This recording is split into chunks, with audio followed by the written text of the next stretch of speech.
Assalamualaikum warahmatullahi wabarakatuh.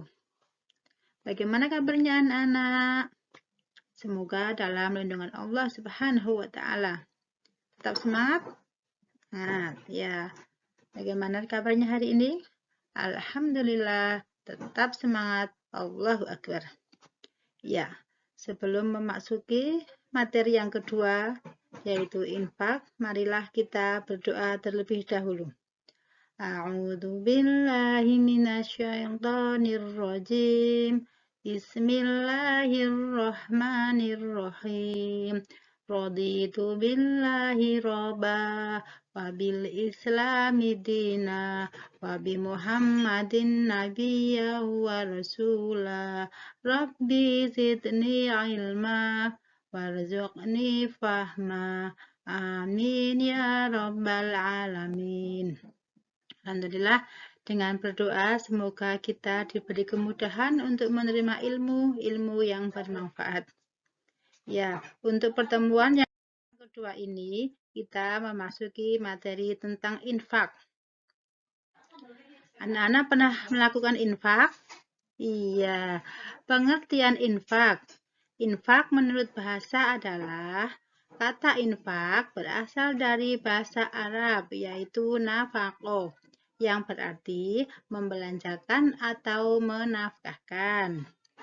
Nah, infak menurut istilah itu apa? Infak menurut istilah syariat Islam adalah menafkahkan atau membelanjakan sebagian harta benda yang dimiliki di jalan yang diridhoi oleh Allah Subhanahu wa Ta'ala. Ya, dasar atau dalil dari infak yaitu yang ada Al-Quran dan hadis. Yang pertama yaitu Al-Quran surah Ali Imran ayat 92 yang berbunyi lan tanalul birra hatta tunfiqu mimma tuhibbun wa ma tunfiqu min syai'in fa innallaha bihi alim, yang artinya kamu tidak akan memperoleh kebajikan sebelum kamu menginfakkan sebagian harta yang kamu cintai, dan apabila yang kamu infakkan tentang hal itu sungguh Allah Maha mengetahui. Itu adalah dalil Al-Quran surah Ali Imran ayat ke-92. Sekarang hadisnya yaitu hadis riwayat Muslim. Dalam hadis juga disebutkan tentang keutamaan memberi daripada menerima, atau tangan di atas lebih baik daripada tangan di bawah. Hadisnya an Abi Hurairah radhiyallahu anhu qala Rasulullah sallallahu alaihi wasallam qala tallahu ala unfiqu ya bnu adam yunfaqu alaihi.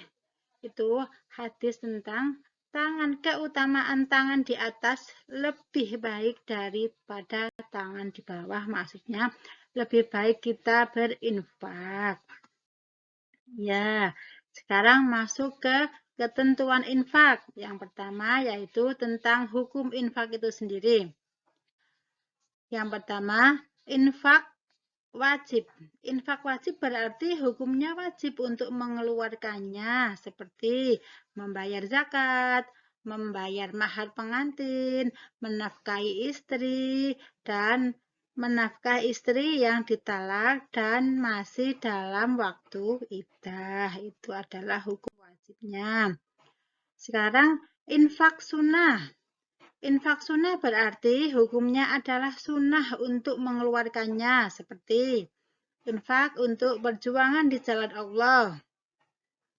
Yang kedua, infak untuk kepentingan umum.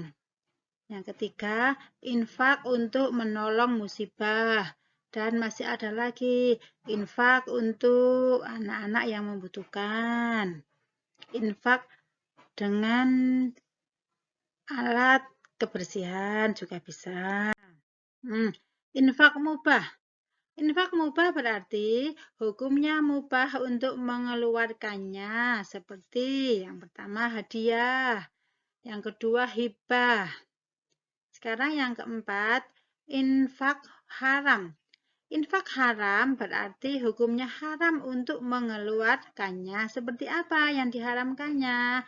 Yang pertama, infaknya orang non-muslim untuk menghalangi syiar Islam. Yang kedua, infak bukan karena Allah.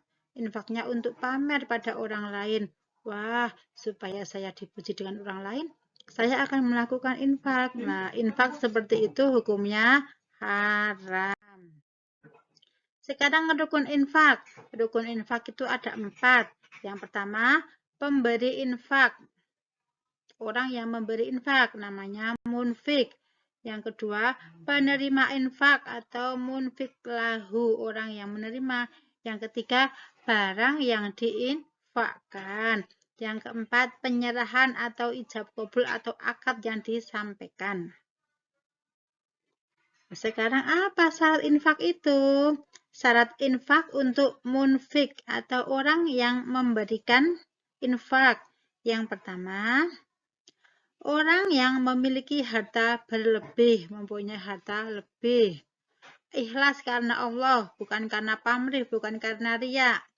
Yang ketiga, tidak menyebut-nyebut infak yang telah diberikan. Sudah mengeluarkan infak, tidak perlu ngomong-ngomong sama orang lain. Ibarat kata seperti tangan memberi, tangan kanan yang memberi, tangan kiri tidak tahu. Yang keempat, tidak menyakiti orang yang menerimanya. Ya, kita memberi infak tidak boleh menyakiti orangnya.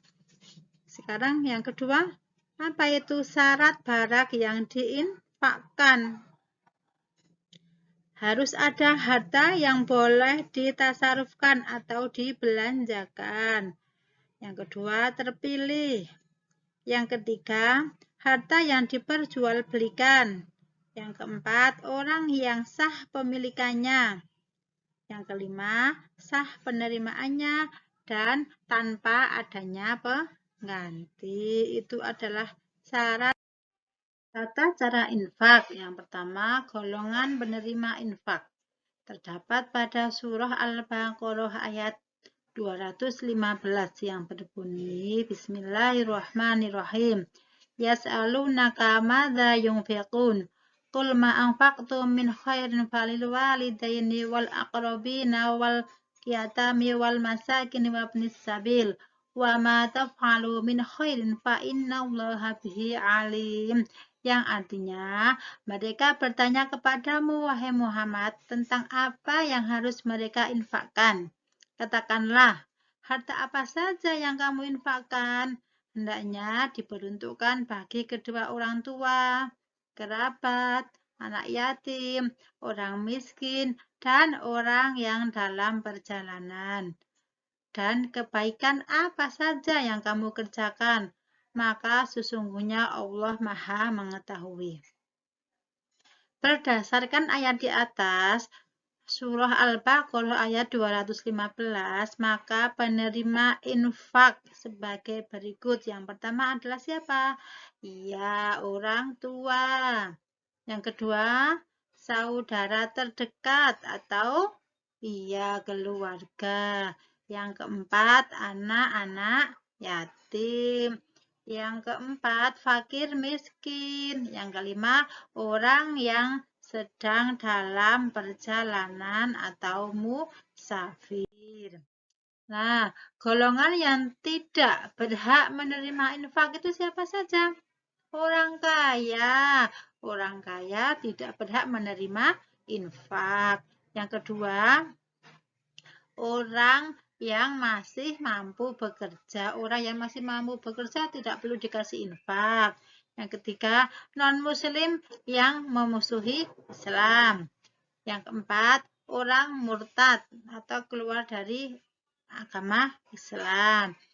Yang terakhir, pembangunan tempat umat yang sudah mewah. Itu tidak perlu dikasih infak. Iya, kiranya cukup ini saja yang bisa Bu Ida sampaikan. Semoga kalian dalam keadaan sehat, jaga kesehatan ya, dan tetap belajar. Sekian, wabillahi taufiq wal hidayah. Wassalamualaikum warahmatullahi wabarakatuh.